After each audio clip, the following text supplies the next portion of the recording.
What's up, fam? Welcome back to another video. So we are going to talk about the solar return chart. Yes, that's why we're into astrology in the first place. Is when your birthday come, we gonna pull up, we gonna celebrate, because you're the only person that was born at that same time in that location at where you were born. So when that solar return comes, turn up, pull up. What is happening? Well, the solar return is the sun, right? Solar means sun, soul, right? Your soul is returning after it's been on a journey all year of growing and stretching and evolution, and it's coming back, and it's going to hit the exact minute and degree, of your natal, meaning your original birth time, solar sun. Okay, it's your sun. So if you were, if you have a sun at 22 degrees and 22 minutes, as Aquarius, okay? So it basically will come back to there. This is why sometimes your birthday could be the day after, and it could be the day before your actual birthday that you have said, like sometime in February 1st or something like that. But it's actually might be February 2nd, or it might be the day before February 1st, all right? So depending on where that sun comes back around in your chart. Now, your natal chart will explain what you go through overall in your life, like overall the lessons, right? And of course, we could see specific examples in there. But your solar return chart is going to tell you which lessons you're going to be focusing on specifically this year. Which part of the test are you in now? Okay, so when you get your solar return, and you guys can go to Google and literally go right into the solar return and put it in there, and what you're going to do is actually put it from the location of where you are today, like when you're actually going to be in your birthday. So you might have been born in Japan, but if you now live in Paris, you are going to have this solar return for Paris, exactly for where you are on your date of your birth. Okay, and this is going to enlighten you and show you what the hell is going to happen in my life this year. Okay, and the one that most astrologers look at is basically the sun. Okay, you don't have to look at a lot of the other stuff in the chart, but you're going to look to the sun, you can look to the moon, and look into the aspects of those things, and those are going to be the most potent themes of your life for the next year. And whichever house the sun is in, okay, that's where you're going to be paying a lot of attention, right? The sun always wants us to pay its attention over there. So we're going to highlight that. It's going to be illuminated. And that's the area that we're going to work out of. It's going to be that house. And like I say, with polarities, it's going to be automatically the house across from it, right? But from wherever the sun is, that's going to be the main house that you're dealing with. So as your solar sun return and your sun is in the first house, you're dealing with all of your personal issues. You probably are changing. You are going through a physical change in your body, all right? And who you are and the way that you see your world has completely changed and shifted. And the most growth will happen through you and things that you personally experience. If it's in your second house, this is your house of self-esteem, self-worth, as well as your money. Okay, it's a great time to grow and really plant a seed and really learn about your finances, learn about your self-esteem, learn about how you invest and how you might not invest so smart. Okay, and this is a great time to tighten those things up.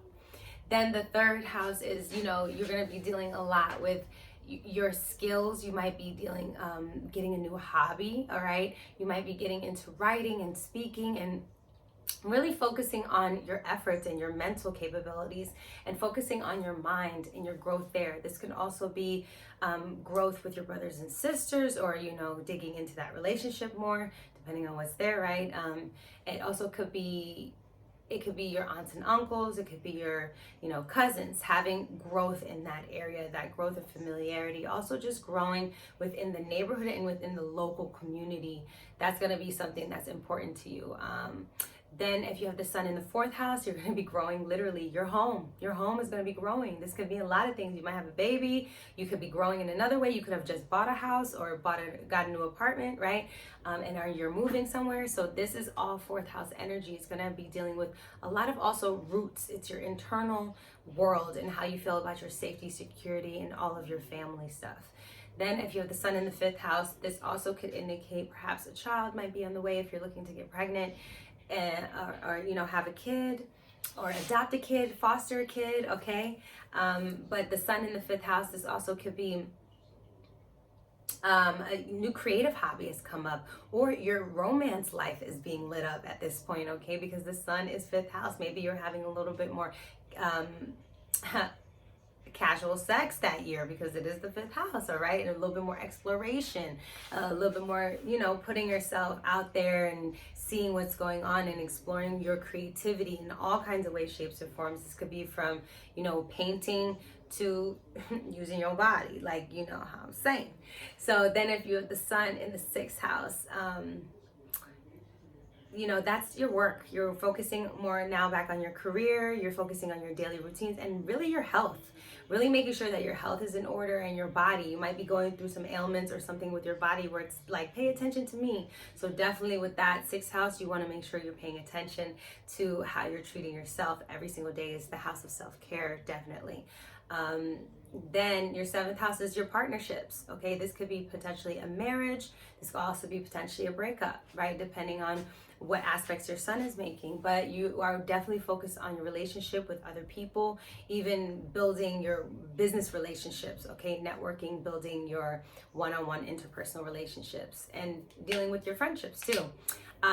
Then if it's sun in the 8th house, this is more internal, psychological. This is more deep and behind the scenes. This is when people tend to isolate. Also, sun in the 4th house is like you like to spend more time alone. In the 8th house, you know, you really want to work on your intimacy, your vulnerability. You want to also work on your debt and any taxes and things like that, okay? Because it has to do with the sun in the 8th house. This could also be when you might get an investment or something coming into, you know, your reality. Then if you have sun in the 9th, you could be, you know, learning something new, picking up a new class, traveling a lot, just enjoying life, adventuring, you know, and really just expanding yourself, seeing what else you can learn, where else you can go, how else you can grow your vision. Then sun in the 10th, you're definitely focused on your career. It's like you're strong in your career with the sun in the 10th. You're usually, you know, very much seen at that point in your career, or you are made to be seen, okay? You are put on some kind of stage at that point. When the sun is in your 10th house, this is a great time to really, you know, ask for that raise, that promotion that you want. A great time for partnership, for, you know, saying, hey, my business is here when the sun is in the 10th house. Because, you know, even in the 9th house, honestly, because it's about publishing and it's about, you know, telling people and reporting things. So definitely, you can start in the 9th house, but the 10th house is a good year. Even if you don't have your business up yet, it's a great year to buy your LLC and to get all those things started, because you can continue working, right, with the sun in the 10th house, but really just seeing what legacy that you're building. When the sun is in the 11th house, you're going to be dealing with community things, and you probably want to volunteer more and do more philanthropy and just be out in the community more, collaborate more. This is when you'll want to network. This is when you'll want to really make sure you're reaching out to other people and staying in touch and all that kind of stuff, because the 11th house, that's the time when you know, your hopes and dreams are coming true, because this is the house of hopes and dreams. This is when something you've worked really hard starts coming to fruition, and you're seeing the results of the labor that you put in from the 10th house. And sun in the 12th, that's when you're isolated more. It's more when you're going internal, and you know, it's a shedding process, right? It's the ultimate ego death at that point, and you're just going now back into you and really reassessing and saying what you've learned and what you have to heal and how you can come out a new person. This is, you know, when you're really diving into your spirituality. This is when you're really you can also be traveling to a lot of foreign lands during this time, because, you know, the 12th house rules foreign lands, and the sun is there. It just means that you're going to be very internal, very inside of yourself, because it's going to be the last final stage before you shed, and then you go into another evolution of who you are. So I hope that made sense for you guys. And obviously you look to the aspects for your solar return chart. There's plenty of astrologers who do them out there, so you guys can go ahead and check that out and see how that will go for you.